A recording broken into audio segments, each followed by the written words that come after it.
So Joe Biden has been on the campaign trail, and look, I have to say it. Even though, like, his style has been lacking, of course, because he's half dead, he's a zombie, and so you're not going to be all that charismatic a speaker if that's your situation. He has been hitting a lot of the right notes, surprisingly so, even. And now we have a new thing to add to that list. He's talking about oil companies and how they're price gouging. And let's take a look and we'll react. Look, those excess profits are going back to their shareholders and their executives instead of going to lower prices at the pump and give relief to the American people who deserve it and need it.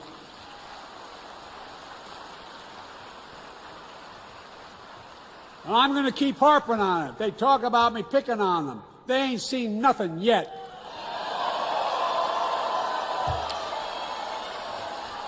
I mean it. It outrages me. And even though my Republican friends in Congress seem to be hoping for a recession, they were very disappointed. They were very disappointed yesterday. The GDP report showed the economy's growing. It's growing. In fact, the economy grew 2.6% last quarter. All right, so that last part is true, and I was surprised by that jobs report, to be honest, because I thought with the interest rates going up, you're going to see a contracting economy.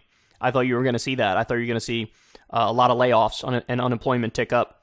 Didn't happen yet. I think it will eventually, and in fact, the Fed is actively trying to facilitate that, which, by the way, is a whole conversation in and of itself. That's fucking insanity, but he's right about that last part. Now, this is the toughest I've seen him get on the price gougers. He's calling them out directly, and I think he's referencing a story that came out a few days ago about how there was some oil company executive who was like, oh, everybody's talking about like a windfall profits tax or whatever, and that we're price gouging and that we got to return some of the profits to the people, and we already do that, bro. We already do that. We pay out our shareholders. We pay dividends, bro. Oh my God, you're so stupid. Oh my God, you're so stupid. So just giving money to the shareholders of like Exxon, you think is akin to a windfall profits tax where we could redistribute to the American people in general? Come on, bro.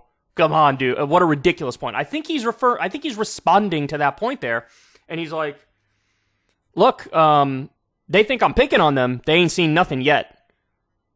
Okay, Joe, but what does that mean? I would like it if you got a wee bit more specific on that point, because I would love nothing more than for Democrats to be running on a windfall profits tax.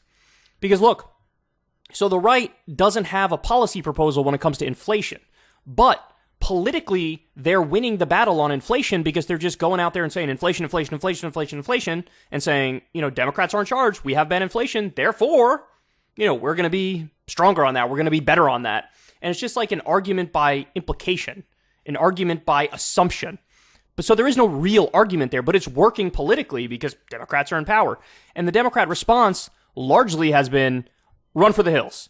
But really, no, you're supposed to go out there, call out the price gougers. Now, to be fair, some Democrats have done that. Katie Porter in that, oh, shit. I kicked the light that's behind me. Fail. Okay, that should be better.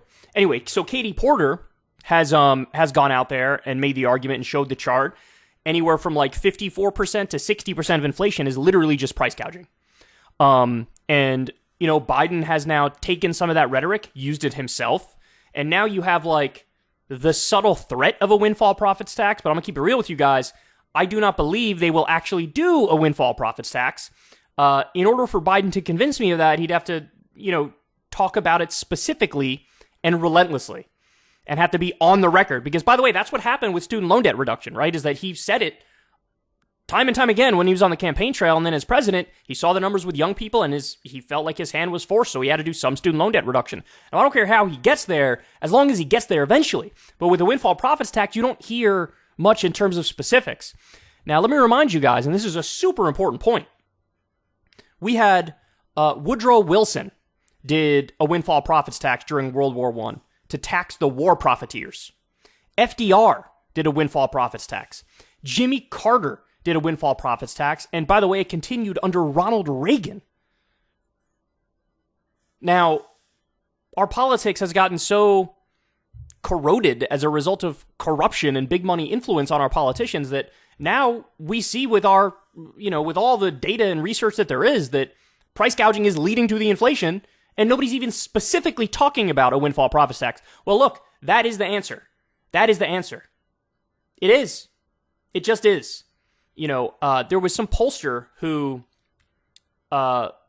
maybe about a month or so ago or 3 weeks ago, poll tested which would be the best argument for Democrats to go with going into the midterm. And you're not going to be surprised to hear this. The thing that landed the most was, we're going to tax the wealthy, we're going to tax the corporations, windfall profits tax, and we're going to re-up the extension of the child tax credit. That's exactly what we need to do. If Democrats were out there all the time saying we're going to tax the billionaires, we're going to tax the corporations, we're going to tax the price gougers, we're going to do a windfall profits tax, and we're going to redistribute that through the child tax credit, oh my God. They would be up, they'd get like a 5-point bump immediately. So look, Biden's getting closer, right? He's getting closer, but he ain't fully there yet. So we'll see what happens in the election, but wow. This, I am surprised. Biden has been saying some of the right things on the campaign trail, albeit his style is lacking because he's basically half dead. Ever since Adpocalypse, when YouTube defunded all independent news and politics overnight, we haven't trusted them. We know they can pull the rug out from underneath us at any time. If you enjoy this content, please consider tipping $1 or $2 per month on the Secular Talk Patreon. Link in the video description box below. Thanks for your support.